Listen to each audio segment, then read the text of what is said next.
ॐ अज्ञानतिमिरन्दस्य ज्ञानञ्जनशलाकया चक्षुरुन्मिलितं येन तस्मै श्रीगुरुवे नमः।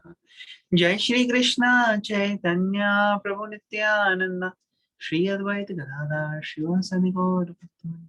हरे कृष्णा कृष्णा कृष्णा हरे हरे, हरे राम राम राम हरे हरे। हरे कृष्णा। Welcome everybody. तो हम भगवत गीता कर रहे हैं, 4th चैप्टर, श्लोक 34 तक कर लिया था हमने कल, तो आज 35 करेंगे। एम आई राइट? Yes. ओके, तो स्टार्ट करते हैं। यज्ञात्वा न पुनर्मोहम् यस्मात्वा न पुनर्मोहम् एवं यास्यसि पांडव एवं यास्यसि पांडव पाण्डव येन भूतान्यशेषानि येन भूतानि शेषानि द्रक्ष्यसि आत्मन्य अथो मयि। आत्मनि अतो मयि। ओके, ट्रांसलेशन कौन पढ़ेगा? Hare Krishna, can I read? हाँ, पढ़िए। Translation. Having obtained real knowledge from a self-realized soul, you will never fall again into such illusion. For by this knowledge, you will see that all living beings are but part of the Supreme, or in other words, that they are mine. Okay, thank you. तो कल क्या discuss किया था हमने? कौन सा श्लोक discuss किया था, किसी को याद है? कोई शेयर करना चाहेगा कल क्या डिस्कस हुआ था हमारा?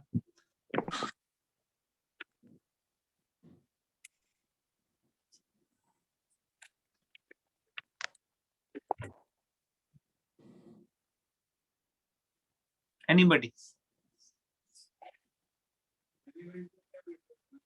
कौन सा श्लोक था कल? 4.34 में क्या डिस्कस किया था हमने? Prabhuji, it was regarding bona fide masters, and we should find a bona fide master and listen to him submissively and inquiry. It was regarding. Prabhuji, I'm not very clear. It was regarding that. सही है, बिल्कुल ठीक। तो गुरु को approach करने की बात कही गई थी कि one should approach bona fide spiritual master and inquire from him submissively। आपको अप्रोच करना पड़ेगा गुरु को और उनसे सबमिसिवली सीखना पड़ेगा। तो ये बात पिछले उसमें बताई गई थी कि जो तत्वदर्शी हैं, जिन्हें सत्य को रियलाइज किया हुआ है, वो व्यक्ति बता सकते हैं।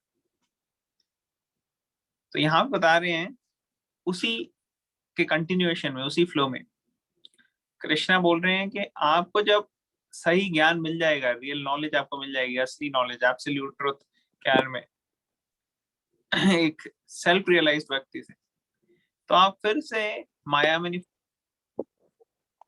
Never fall into illusion. बल्कि इस ज्ञान से क्या होगा, आपको पता लग जाएगा कि सारे सारे जो जीव हैं वो मेरे से अभिन्न है, मेरे सबके सब मेरे हैं। In other words that they are mine, सारे के सारे मेरी ही फैमिली है। आगे कृष्ण बताएंगे अहम बीजा प्रदापिता। अभी कृष्णा जो शुरू शुरू में अपने आप को इंट्रोड्यूस करके ये नहीं बता रहे कि ही इज सुप्रीम। शुरू के चैप्टर्स में उन्होंने सोल से बात शुरू करी थी, सेकंड चैप्टर।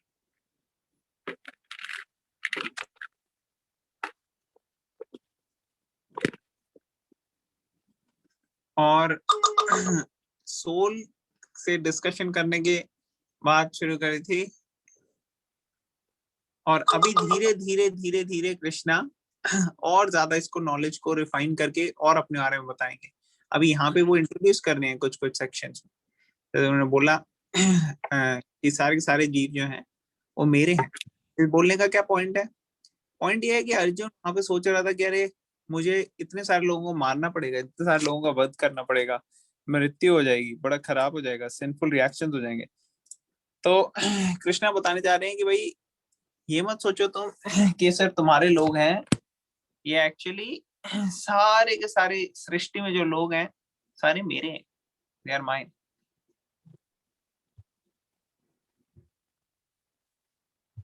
ओके, अब पोपट पढ़ते हैं। कौन पढ़ रहा है पोपट?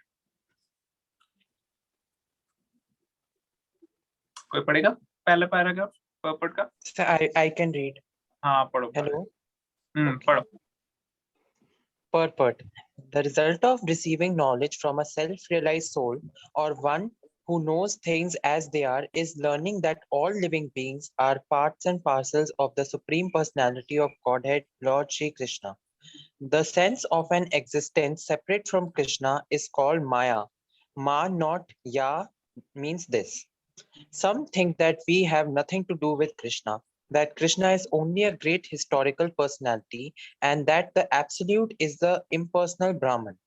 Factually, as it is stated in the Bhagavad Gita, this impersonal Brahman is the personal effulgence of Krishna. Krishna, as the Supreme Personality of Godhead, is the cause of everything. In the Brahma Samhita, it is clearly stated that Krishna is the Supreme Personality of Godhead, the cause of all causes.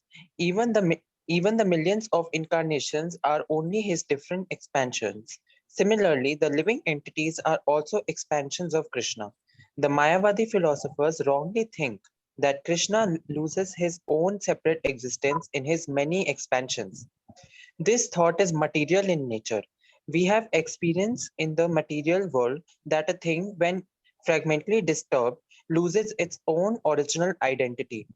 But the Mayavadi philosophers fail to understand that absolute means that 1 plus 1 is equal to 1, and that 1 minus 1 is also equal to 1. This is the case in the absolute world. Hare Krishna.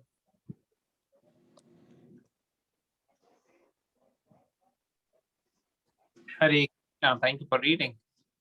यहाँ पे बता रहे हैं कि जब ज्ञान मिलता है, जब नॉलेज मिलती है एक सेल्फ रियलाइज गुरु से, तो उससे परसेप्शन, चीजों को कैसे हम वो बदल जाता है, क्योंकि अब हमारे को स्पिरिचुअल नॉलेज आ गई है, स्पिरिचुअल ज्ञान आ गया। नॉर्मल क्या होता है,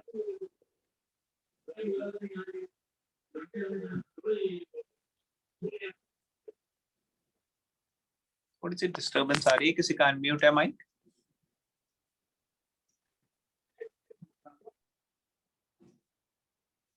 थैंक यू। तो नॉर्मली क्या होता है, एक कवरिंग होती है जो कवर करके रखती है हमारी इंटेलिजेंस को, और हमें चीजें वैसी प्रतीत होती हैं जैसी वो नहीं है। जब हमें कोई चीज ऐसी लगती है जैसी वो नहीं है, तो उसको कहते हैं इल्यूजन। और ये जो इल्यूजरी एनर्जी है उसको कहते हैं maya. Maya mean that which is not, मतलब कि वो ऐसा हमें प्रतीत हो रहा है जैसे नहीं है वो। जैसे रेगिस्तान में कई बार लगता है कि सामने पानी है, एक्चुअली पानी होता नहीं है, तो वो इल्यूजन हो गई, वो माया की इल्यूजन। जैसे रेगिस्तान में ऐसे लगता है कि पानी है लेकिन होता नहीं है, उसी तरह से हमें लगता है कि हमें खुशी मिलने वाली है इस मटेरियल वर्ल्ड में, मगर एक्चुअली खुशी मिलती नहीं। हम सोचते हैं एक ये काम हो जाएगा फिर मिल जाएगी खुशी, ये हो जाएगा फिर मिल जाएगी खुशी, और स्पिरिचुअल चीजों की तरफ बढ़ते नहीं। ये किस की वजह से होता है? ये इल्यूजरी एनर्जी की वजह से होता है। कई लोग ऐसे हैं जो कि कृष्णा को काफी बड़ी कोई हिस्टोरिकल पर्सनालिटी तो मानते हैं लेकिन भगवान नहीं मानते। कई लोग ऐसे हैं जो सोचते हैं कि जो सुप्रीम एब्सोल्यूट ब्रह्मन है वो अलग है, मगर असलियत क्या है कि ये जो ब्रह्मन एफल्जेंस है, ये सॉरी जो इम्पर्सनल ब्रह्मन है ये एफल्जेंस है कृष्णा की। जैसे क्या होता है जब सूरज को आप देखते हो बाहर जाके, तो सूरज कई बार बहुत ज्यादा अगर ब्राइट हो ना तो आप उसको देख भी नहीं सकते, होता है ना, कभी आईज में इतना ज्यादा वो आता है कि आपको लाइट लाइट तो हर जगह दिखेगी, लेकिन सूरज का जो वो एकदम गोल उन ग्लोब है पूरा, उसको आप देख नहीं पाओगे। कभी किसी ने नोट किया ऐसे? तो बहुत कड़कती धूप और एक आप बाहर जाओ और आप सूरज की तरफ देखने शुरू करो, आपको दिखता नहीं है सूरज, सिर्फ आपको लाइट लाइट दिखती है, आंखों में इतनी पड़ती है लाइट कि आप देख ही नहीं पाते। होता है कि नहीं? जी कभी नोट किया होगा किसी ने? तो और अगर नहीं किया आप कभी जाके करना, बहुत ज्यादा धूप हो और खासकर आप कोई ऐसी जगह से हो जहाँ जो इक्वेटर के पास है, साउथ इंडिया हो गई या ऐसी जगहों से आप हो, उसमें आप देखोगे दोपहर के टाइम पे कि कई बार धूप इतनी ज्यादा होगी समर्स में कि आपकी आईज को पूरा सन पूरा दिखेगा ही नहीं प्रॉपर।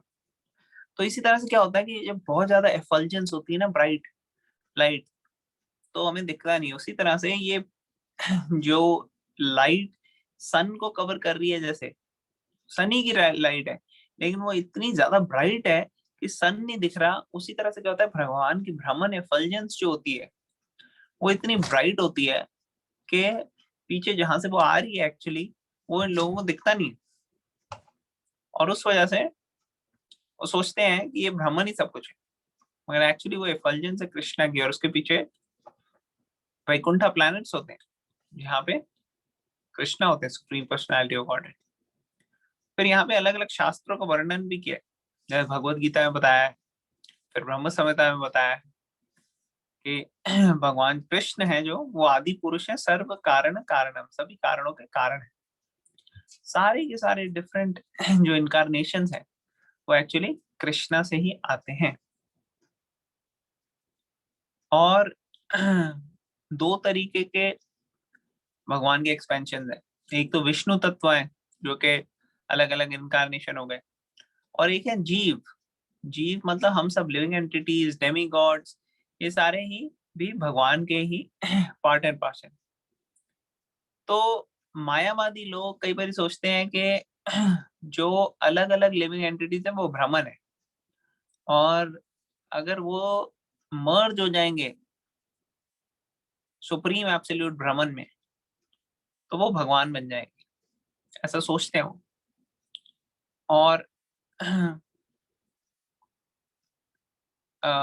ये मर्जिंग का जो कॉन्सेप्ट है ये एक्चुअली शास्त्रों के हिसाब से सही नहीं है, क्योंकि हम कभी अपनी आइडेंटिटी लूज करते नहीं। सेकंड चैप्टर में भगवत गीता में बोला कृष्णा ने कि ऐसा कभी भी समय नहीं था जब मैं नहीं था, आप नहीं थे, और ये सब राजा नहीं थे और ना ही आने में वाले समय में ऐसा कभी होने वाला है, कभी भी ऐसा नहीं होगा। तो इसलिए ये मायावादी फिलोसफर जो गलत तरीके से सोचते हैं कि सब कुछ मर्ज हो जाते हैं भगवान में या भ्रमण में, और जैसे जैसे भ्रमण से सब निकलते हैं तो भ्रमण अलग हो जाता है और जीव अलग हो जाते हैं। ये रॉन्ग कंसेप्शन, क्योंकि ये स्पिरिचुअल लेवल है। यहाँ पे स्पिरिचुअल लेवल में मैथमेटिक्स अलग हो जाती है। जैसे इन्फिनिटी के बारे में हमने एक बार डिस्कस किया था ना कि infinity minus infinity can be infinity. Normally 1 minus 1 is 0, मगर infinity minus infinity is infinity, और infinity plus infinity is also infinity. तो इसीलिए भगवान भी एक इन्फिनिटी के लेवल पे, तो उनके रेल्म में, एब्सोल्यूट रेल्म में जब जब हम मैथमेटिक्स के प्रिंसिपल लगाते हैं तो ये 1 + 1 = 1 और 1 - 1 = 1 की बात हो जाती है। तो ये मायावादी लोगों की फिलोसफी जो है उसको रिफ्यूट करने की एक्सप्लेनेशन है। अगर किसी को समझ में आ गई तो बहुत बहुत अच्छी बात है, अगर किसी को नहीं समझ में आई तो कोई घबराने की जरूरत नहीं है। बेसिकली बॉटम लाइन ये है कि आपको ये समझना है कि भगवान कृष्ण जो है उनसे ऊपर कुछ नहीं है, उन्हीं के थ्रू आ रहा है सारा कुछ। अगर आपको इसको समझ में आ जाती है ये बात, तो ये बाकी चीजें जो है अगर आपको थोड़ी नहीं भी क्लियर हो रही तो कोई प्रॉब्लम नहीं। जब कोई कंफ्यूजन आएगी आने वाले सेक्शंस में तो हम और डिस्कस कर लेंगे। पर प्रॉब्लम यहाँ पे मेन पॉइंट क्या है कि मायावादी फिलॉसफी को रिफ्यूट किया है। माया जो है वो इल्यूजनाइज कर देती है सामने से, उसको लगता है माया ज्यादा स्ट्रॉन्ग है, उसको लगता है कि कृष्णा भगवान नहीं है, उसको लगता है कि हम भी भगवान बन सकते हैं। ऐसे वेग और नॉन शास्त्रिक आइडियाज हैं जो कि रिफ्यूट हो जाते हैं। तो हम नेक्स्ट पैराग्राफ पढ़ेंगे। चले आगे, या किसी का कोई क्वेश्चन कमेंट या कोई पॉइंट है?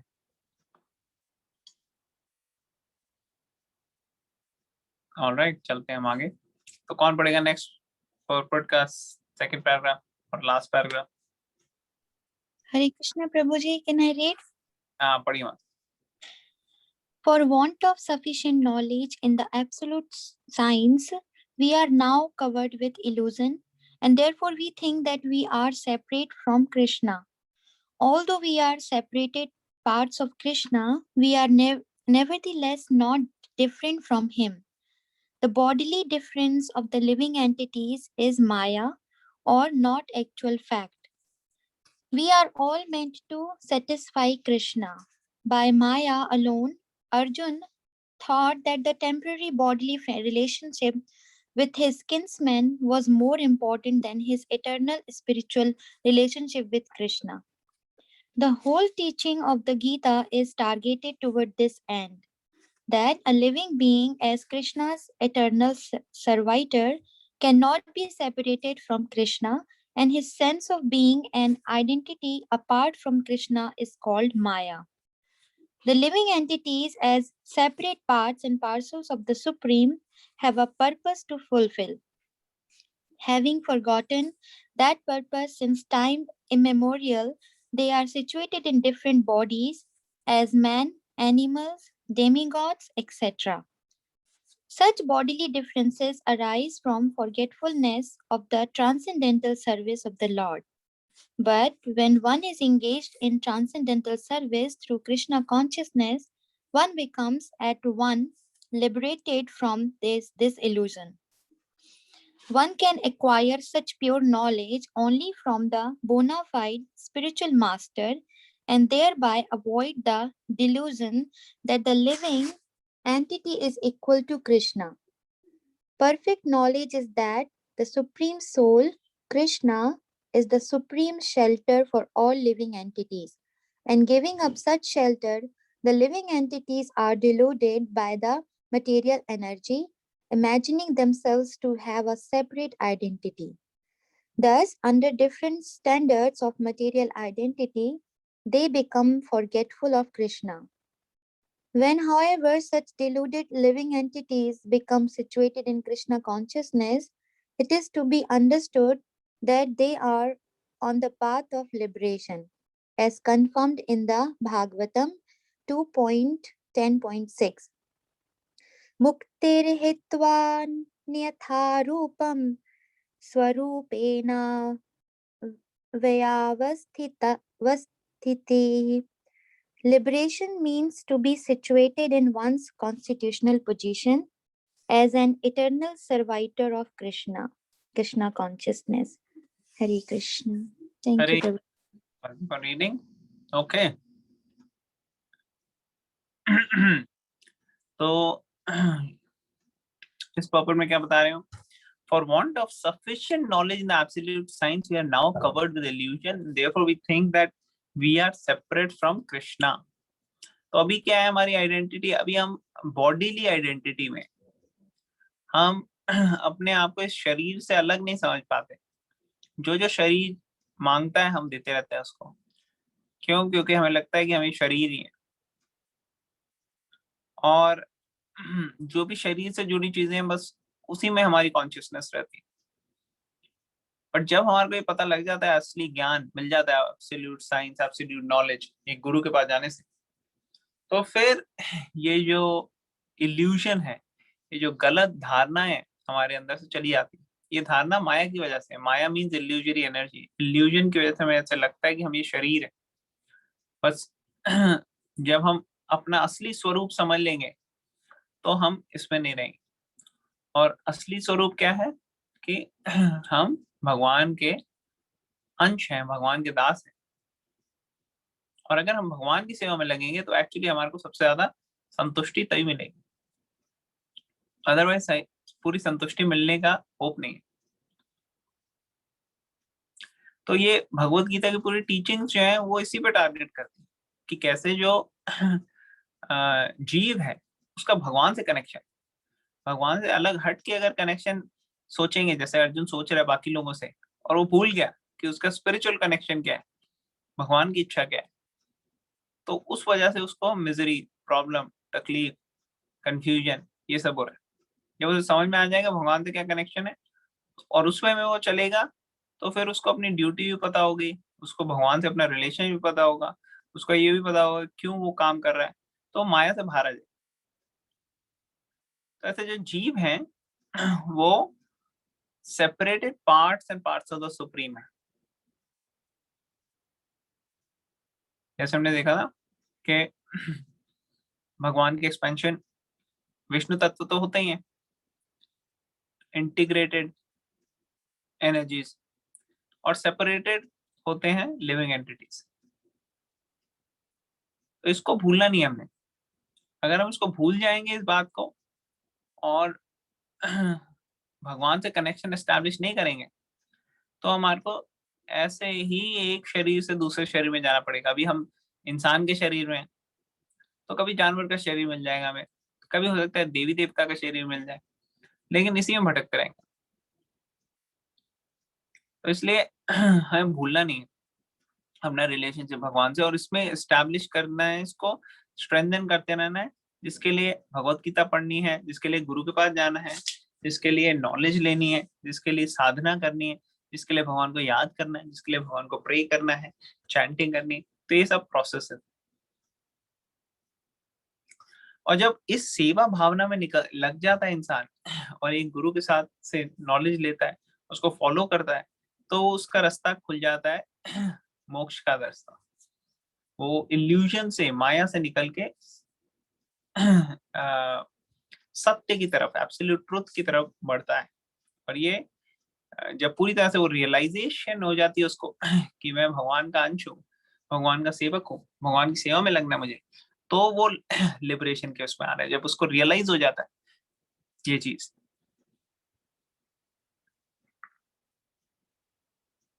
तो वो एडवांस लिबरेटेड हो जाता है।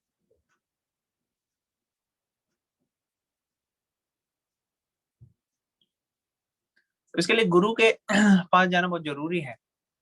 तो गुरु के पास जाने का क्या मतलब है कि एक बोनाफाइड स्पिरिचुअल मास्टर को लेना, उनसे प्रश्न करना, उनकी सेवा करना और सबमिट करना अपने आप को सबमिसिवली, ये सब चीजें करना। तो फिर अगर हम ये करेंगे, प्रोसेस फॉलो और रिवाइव करते रहेंगे अपनी कॉन्शियसनेस को, तो सक्सेस मिलेगी। और अभी जो हम प्रोसेस फॉलो कर रहे हैं भगवत गीता पढ़ने की कोशिश कर रहे हैं, वो फर्स्ट स्टेप। फिर भगवत गीता के प्रिंसिपल्स जो है उसको अपनी लाइफ में अप्लाई करना सेकंड स्टेप। उससे हमें पता लगेगा कि हाँ भाई क्या कह रहे हैं भगवत गीता, क्या कौन गुरु होना चाहिए, जिससे हमें हेल्प हो आइडेंटिफाई करने में कि who is the right person. Otherwise इतने सारे चीटर्स हैं। अगर हम गलत व्यक्ति को गुरु बनाएंगे या फैशन के लिए गुरु बना लेंगे कि सबने अपने बनाए हुए हैं हम भी बना लेते हैं, या फैमिली गुरु हैं कि भाई हाँ ये मेरे परदादा के थे, ये मेरे दादा के थे, ये मेरे पिताजी के थे और इसलिए मेरे भी यही होंगे, तो ये सब चीजें जो है ये शास्त्रिकली रिकमेंडेड नहीं। Just because your father studied from a particular school, इसका मतलब ये नहीं कि आपको भी उसी स्कूल में एडमिशन मिल जाएगा या मिलना चाहिए। आपको अपने हिसाब से एडमिशन लेना चाहिए। तो ये सारी चीजें ध्यान दीजिए। और दूसरी बात ये भी है कि हो सकता है आपके पिताजी ने स्कूल में एडमिशन लिया ही ना हो, उनके टाइम में जो है स्कूल ऐसे होते नहीं होंगे। हो सकता है किसी पेड़ के नीचे किसी मास्टर जी ने उनको पढ़ाया, और या फिर किसी के टाइम में हो सकता है कि वो दूसरी तीसरी चौथी क्लास तक ही पढ़े हो। तो जरूरी नहीं है आपको भी चौथी क्लास तक ही पढ़ना, आप आगे बढ़ सकते हो। अगर आपके अंदर है कैलिबर, है स्टेमिना, है सही, तो आप 10th पास कर सकते हो, 12th कर सकते हो, कॉलेज कर सकते हो, यूनिवर्सिटी कर सकते हो, पीएचडी कर सकते हो, आप हायर स्टडीज में जा सकते हो, किसी फील्ड में, प्रोफेशनल फील्ड में जा सकते हो। तो उसी तरीके से यहाँ भी स्पिरिचुअल लाइफ में ऐसा ही नहीं कि उसी को मान लेना है जो चल रही है फैमिली में या जो इधर, हमें वो लेना है जो हमारे लिए बिल्कुल एप्लीकेबल हो। और उसके लिए हमें कितने सारे अभी सैक्रिफाइसेस आए ना पीछे, इसलिए गुरु को अप्रोच करना है। गुरु हमारे को बता सकता है कि हमारी स्थिति में हमें क्या करना चाहिए, और या वो खुद बताएंगे या वो किसी फर्दर किसी के अंडर हमें डाल देंगे कि हाँ भाई आप इनके अंदर सीखो। तो इस तरीके से हम देखते हैं कि कैसे हमारी स्पिरिचुअल प्रोग्रेस होती रहती है जब हम इस प्रोसेस को फॉलो करते हैं जो कृष्णा ने दिया। Does it make sense? समझ में आ रहे हैं लोगों को? Yes, Prabhuji. Yes, Prabhuji. Yes. Okay, तो किसी का कोई क्वेश्चन कमेंट या पॉइंट है तो अभी हम ले सकते हैं यहाँ पे। Prabhuji, thanks for explaining this कि अगर फैमिली के कोई गुरु हो तो not necessarily आपको भी फॉलो करना है अगर आपको नहीं समझ आता, बिकॉज ये कंफ्यूजन रहता है कई फैमिलीज में और इसका थोड़ा सा पीयर प्रेशर, मतलब थोड़ा सा प्रेशर भी रहता है। So thank you for explaining this, Prabhuji, and the example you gave, it's really good, and you know, sometime if you are being asked then you can also give the same. So thank you, Prabhuji. Thank you. Exactly, ये actually जीव Goswami explain करते हैं अपने books में, तो इसलिए this is very much शास्त्रिकली recommended. Okay, thank you for the comments. और किसी का कोई क्वेश्चन कमेंट कोई पॉइंट है तो अभी आप ले सकते, बता सकते हैं।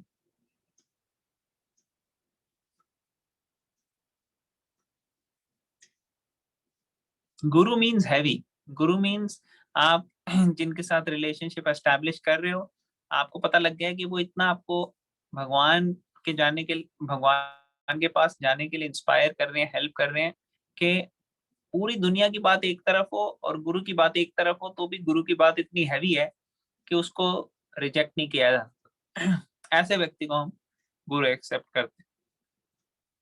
ये कृष्णा की रिकमेंडेशन। ओके, आई थिंक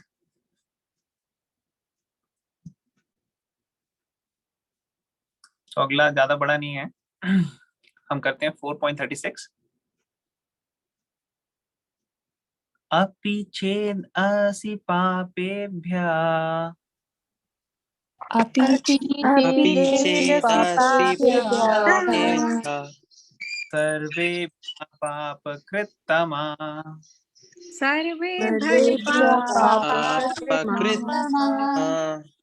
सर्वं ज्ञानप्लवेनैव सर्वं ज्ञानप्लवेनैव वृजिनं सन्तरिष्यसि। वृजिनं सन्तरिष्यसि। ओके, कौन पढ़ेगा translation? I can read them. Yes. Even if you are considered to be the most sinful of all sinners, when you are situated in the boat of transcendental knowledge, you will be able to cross over the ocean of miseries. Hare Krishna. Okay, पर्पट भी पढ़ेंगे फिर उसके बाद discuss करते हैं। Okay, Prabhuji. Purport. Proper understanding of one's constitutional position in relationship to Krishna is so nice that it can at once lift one from the struggle for existence, which goes on in the ocean of nescience. This material world is sometimes regarded as an ocean of nescience and sometimes as a blazing forest. In the ocean, however expert a swimmer one may be, the struggle for existence is very severe. If someone comes forward and lifts the struggling swimmer from the ocean, he is the greatest savior. Perfect knowledge received from the Supreme Personality of Godhead is the path of liberation. The boat of Krishna consciousness is very simple, but at the same time the most sublime. Hare Krishna. Hare Krishna. Thank you Anand ji for reading. तो यहाँ पे बता रहे हो, अगर कोई बहुत ही बड़ा पापी क्यों ना हो,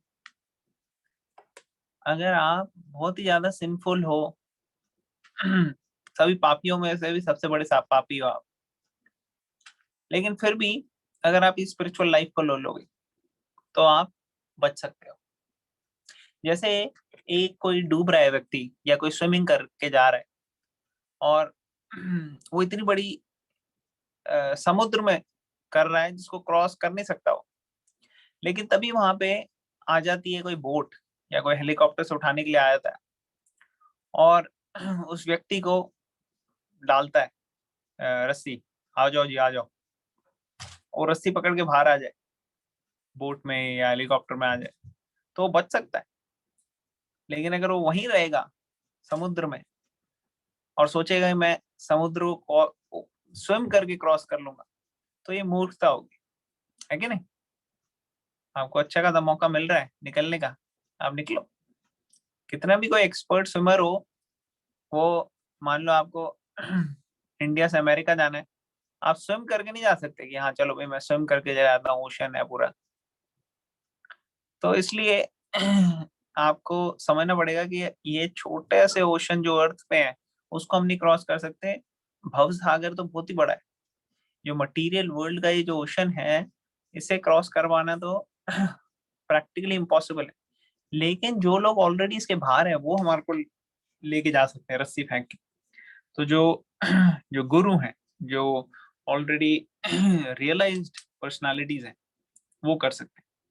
तो इसलिए कहा जाता है कि जब गुरु की शरण लेते हैं हम, तो ये पूरा का पूरा अनलिमिटेड ओशन जो है ये एक बहुत छोटा सा पडल बन जाता है, जो कि गाय का जो बछड़ा होता है, बछड़ा जहाँ पे स्टेप करता है, अगर मान लो मिट्टी में उसने स्टेप किया और मिट्टी के अंदर थोड़ा सा पानी इकट्ठा हो गया वहां पे उसके स्टेप के बीच में, तो बहुत छोटा सा पानी का पडल है, उसके ऊपर से कोई एक बच्चा भी क्रॉस करके जा सकता है। उसी तरह से हम गुरु के चरणों की शरण लेते हैं, भगवान के वर्ड्स की शरण लेते हैं, तो हम डायरेक्टली भगवान तक पहुंचना वाले मुश्किल होगा, हम डायरेक्टली भगवान की शरण भी नहीं ले पाएंगे। लेकिन जिन्होंने भगवान के चरणों की शरण ली हुई है, ऐसे गुरु के चरणों की जब हम शरण लेते हैं तो भगवान बड़े खुश होते हैं। तो ऐसे लोग जो हैं वो हमें बचा सकते हैं, जो खुद भगवान के ऊपर शरणागत है, उनकी क्वालिटी होनी चाहिए। गुरु मतलब ये नहीं है कि जो खुद को कहे भगवान हूं मैं, या फिर वो कहे मैं भगवान नहीं मानता कृष्णा को। ऐसे व्यक्ति गुरु नहीं हो सकते, ये तो कोई मिसलीडिंग लोग हैं। ऐसे लोग जो है उनको गुरु नहीं समझना चाहिए और उनका फॉलो नहीं करना चाहिए। जैसे एक बार क्या हुआ, आप लोगों को स्टोरी पता होगी वामन देव की। वामन देव जो थे छोटे से बालक के रूप में आए थे, और बलि महाराज राजा थे, पूरे कई कई प्लैनेट्स थे उनके अंडर, सिर्फ ये अर्थ प्लैनेट नहीं था। वो मटेरियली बड़े सक्सेसफुल थे। अभी हम यहाँ पे देखते हैं कि कोई एक मिलियनियर या बिलियनियर होता है, उसके पास खूब संपत्ति होती है, तो लोग इम्प्रेस होने लग जाते हैं उनसे। लेकिन बलि महाराज कोई ऐसे उल्टे कोई छोटे मोटे बिलियनियर नहीं थे कि भाई सिर्फ धरती के सबसे रिचेस्ट व्यक्ति हैं। उनके अंडर तो कई सारे प्लैनेट्स थे। तो जब वामन देव छोटे से ब्राह्मण आए उनके पास, जब वो यज्ञ कर रहे थे, तो उन्होंने कहा आपको मैं चैरिटी दूंगा। तो ब्राह्मण ने बोला, वामन देव ने, कि मुझे तो बस 3 स्टेप्स ऑफ लैंड चाहिए। तो बलि महाराज ने कहा मैं तो आपको पूरी कई कई आइलैंड, कई कई प्लैनेट्स दे सकता हूँ, आप क्या ये 3 स्टेप लैंड। उन्होंने कहा नहीं, जो व्यक्ति उस चीज में संतुष्ट नहीं होगा जो उसके पास ऑलरेडी है, वो कभी भी संतुष्ट नहीं हो सकता, चाहे उसको कितनी संपत्ति मिल जाए। तो इसलिए मैं संतुष्ट हूँ, मुझे सिर्फ अपना बॉडी को मेंटेन करने के लिए 3 स्टेप्स ऑफ लैंड चाहिए, अब वो मुझे दे दीजिए। तो जब उन्होंने बोला, बलि महाराज ने कहा हाँ ठीक है। लेकिन तभी वहां पे उनके गुरु थे शुक्राचार्य। अब शुक्राचार्य ने एक बार बलि महाराज को, जब मृत्यु हो गई थी बलि महाराज को, तो मृत शरीर में जब वो बलि महाराज पूरे मर चुके थे, उनको तब वहां से फिर से जिंदा किया। तो शुक्राचार्य कोई ऑर्डिनरी व्यक्ति नहीं थे। अगर आज के टाइम शुक्राचार्य आएंगे तो उनको तो मूर्ख लोग सब कहेंगे अरे आप ही भगवान हो, आप ही भगवान हो, आप ही भगवान हो। क्यों? क्योंकि लोगों को पता ही नहीं क्या होता है भगवान। लोग देखते हैं कोई थोड़ा सा मैजिक शो कर रहे, कोई ट्रिक्स कर ले तो उसको भगवान बना लेते, या वो किसी स्पोर्ट्स स्टार को या किसी मूवी स्टार को उनको भगवान बना लेते हैं, उनके नाम के टेम्पल खोल लेते हैं, पूजा करते हैं। इतने बेवकूफ लोग हैं। तो इसलिए ये जो भगवान की बात है ये बड़ा चीप हो गई है आजकल की सोसाइटी। लेकिन बलि महाराज हालांकि राक्षस फैमिली में से थे, लेकिन क्योंकि उनके ग्रैंडफादर प्रहलाद महाराज थे तो उनको इतना पता था कि सब कुछ समर्पित करना है भगवान विष्णु को, ये नॉलेज थी उनको। तो जब शुक्राचार्य ने बोला कि अरे तुमने ये 3 स्टेप लैंड जो बोले हैं इसको मत बताओ, ये तो एक्चुअली साक्षात विष्णु है, ये तुम्हारा सब कुछ ले लेंगे। तो शुक्राचार्य जो थे वो चाहते नहीं थे कि पूरी तरह से समर्पित हो जाए भगवान को। उनकी जो पावर्स थी वो यूज करना चाहते थे मटेरियल लेवल पे, मटेरियल फायदे उठाने के। तो उन्होंने कहा नहीं। तो जब बलि महाराज ने देखा अरे ये मेरे गुरु है, मैं इनको बोल रहा हूँ और मैं इनकी जो है सेवा करता हूँ, लेकिन ये गुरु ऐसे हैं जो मुझे भगवान की सेवा ना करने के लिए कह रहे हैं कि ये विष्णु है इसलिए इनको मत दो, बल्कि विष्णु है तो मेरे को तो और भी ज्यादा जरूरी है देना। तो उन्होंने जब ये देखी चीज तो उन्होंने कहा कि उन्होंने इमीडिएटली रिजेक्ट कर दिया शुक्राचार्य। हालांकि शुक्राचार्य ने उनकी जान बचाई, जान बचाई क्या थी, मतलब वो मर चुके थे, उनको जान डाली थी, तो एक तरह से उनको दूसरा जीवन दिया था।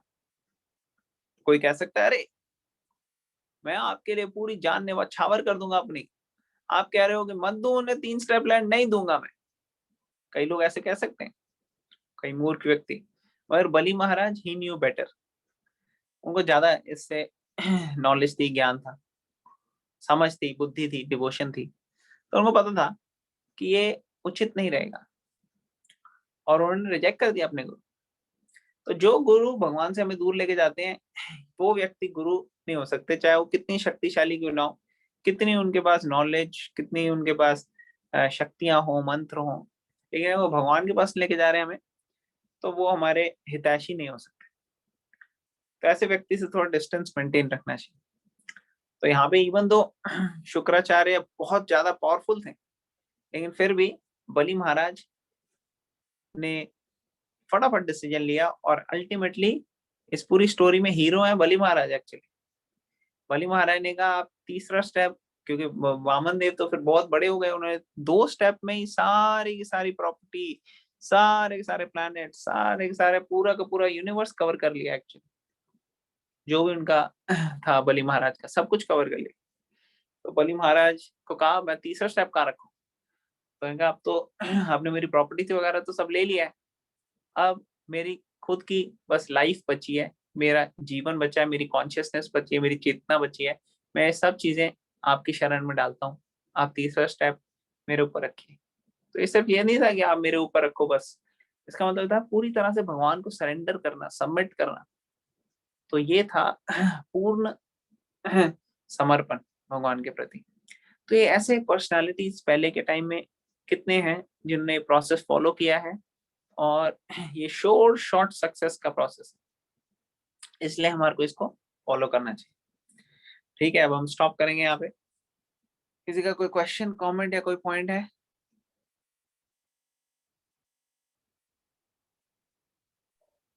हरे कृष्ण। हाँ जी, हरे कृष्ण। क्वेश्चन या कमेंट तो नहीं, मतलब इसी से रिलेटेड एक चीज पूछनी थी मुझे। जिसमें आपके मुझे पास 10 स्टार एक आवाज थोड़ी आप पास, हरे कृष्णा, आपको आवाज आ रही है? थोड़ी सी बेटर है, यस बताइए।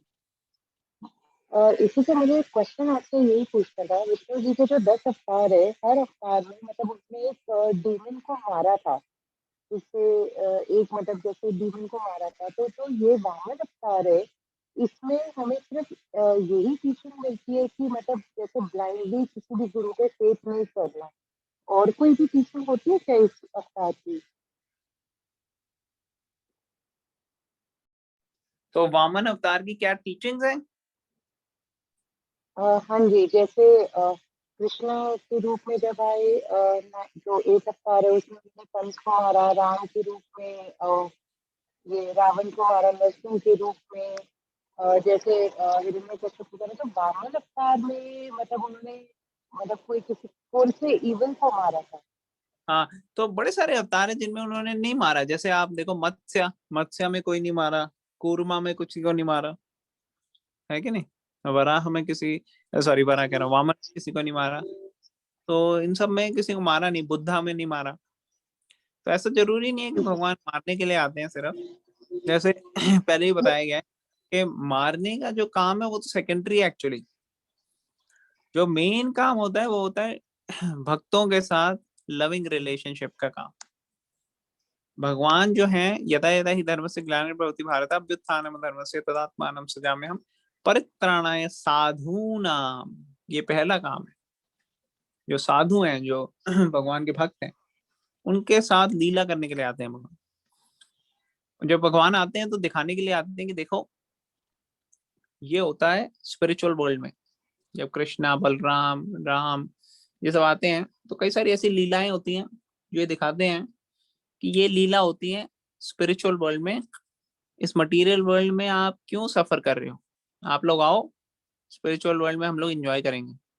जैसे होता है ना, पहले के टाइम में क्या होता था, मूवीज आती थी, उनके ट्रेलर आते थे, अभी भी आते हैं। तो वो ट्रेलर से क्या होता है, लोगों को अट्रैक्ट किया जाता है कि ये देखो ये हो रहा है मूवी में, आ जाओ मूवी देखने।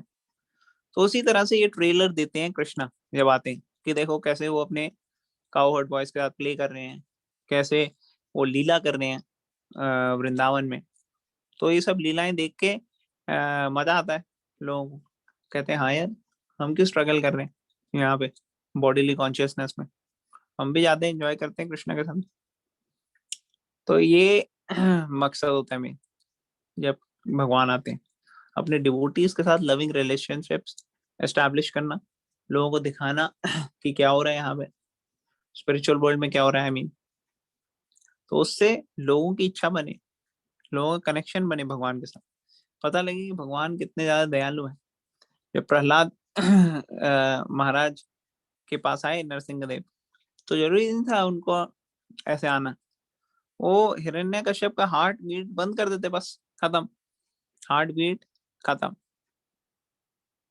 कोई बहुत ज्यादा काम थोड़ी करना था उनको, लेकिन उन्होंने पूरा लीला लीला रची ऐसे आने के लिए, है कि नहीं। इनफैक्ट हम यहाँ पे देखते हैं पेशेंट्स को, मरीजों को, तो कितने ओल्ड एज वाले होते हैं। मैं सोच रहा था एक बारी, कभी हिरण्यकश्यप जो था उसने अगर आगे कलयुग में ऐसे देख लिए होते मरीजों को, तो कभी भी ऐसी बेनेडिक्शन मांगता ना कि मेरे को कोई भी ना मार सके, मैं हवा में भी ना मारूं, जमीन पे भी ना मारूं। क्योंकि अगर वो नहीं मरेगा तो इवेंचुअली क्या होगा, उसको सीवियर ओल्ड एज में सफर करना पड़ेगा जो कि कलयुग में बड़ी छोटी रह गई, पहले के युगों में बहुत बड़ी थी एज। तो इसलिए हिरण्यकश्यप को काफी साल लगे एंजॉय करने के लिए, मिले उसे। लेकिन अभी कलयुग में बहुत कम हो गई एज, तो इसलिए हम देखते हैं कि कई सारे लोग ऐसे हैं जो ओल्ड एज में प्रे कर रहे होते हैं कि यार अब इतना नहीं हम टॉर्चर सह सकते, इतनी हमारी बुरी हालत हो रही है कि अब मृत्यु आए और हमें ले जाए। नहीं, मैं फैक्ट बता रहा हूँ, क्योंकि मेडिकल नॉलेज, मेडिकल साइंस, इससे इतना लोगों को सर्जरी करके, दवाइयों पे डाल के, इतना करके उनकी लाइफ इतनी प्रोलॉन्ग कर दी गई है, लेकिन क्वालिटी इंप्रूव नहीं हुई लाइफ की, खराब हो गई है क्वालिटी। तो उस वजह से क्या हुआ है लोग सफर करते हैं।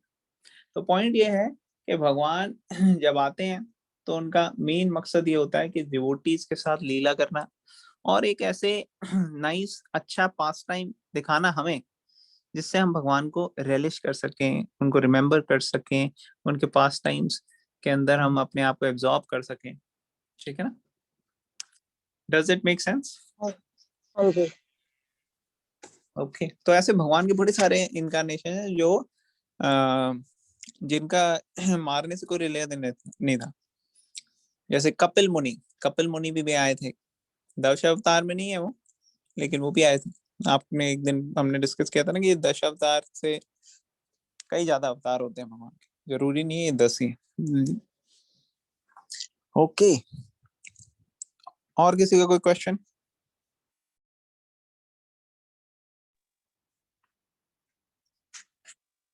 ऑल राइट, तो आई थिंक हम कंक्लूड करते हैं आज का सेशन। तो लोगों को इन जनरल थोड़ा बहुत समझ में आ रहा है भगवत गीता अभी? Is it making sense? कैसा लग रहा है? कुछ क्वेश्चंस आते रहते हैं तो पता लगता रहता है, लेकिन अगर ज्यादा क्वेश्चन ना आए तो फिर एक क्वेश्चन में हमारे अंदर आता है कि भाई लोगों को समझ में आ रही है कि नहीं आ रही।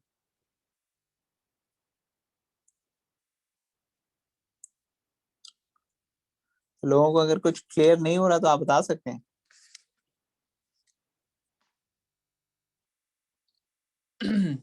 कोई पॉइंट्स क्लियर नहीं है या कोई डाउट्स हैं तो please always you can ask, ठीक है ना? हाँ जी। जी क्लियर होगी आज वाला। ओके, सो क्लियर है आज का। तो we land it here. Bhagavad Gita की जय, श्रील प्रभुपाद की जय। हरे कृष्ण।